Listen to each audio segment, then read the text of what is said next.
Joel, mdote nini? Haina haja nini?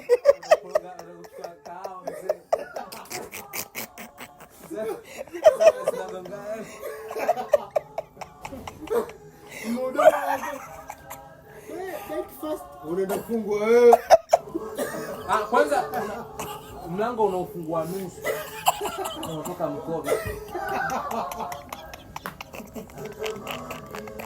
Haina haja kuonana. Yaani ni mkono. Wewe pale kuna simu mezani. Imetulia. Halo? Chumba namba 109. Yes. Halo? Yes. Breakfast tayari. Okay, sawa. Dakika 5 hapo. Oi. Mkono. Yaani hivi, kama kitanda hivi. Yaani kama kutakuwa kama mara tunalilaga kwenye kinani hivi. Hayo mkono unakutoa. Tunaona ile wewe uso kwa uso hivi. Uko ndani ukiwepo unaja hata huo ni nini? Prope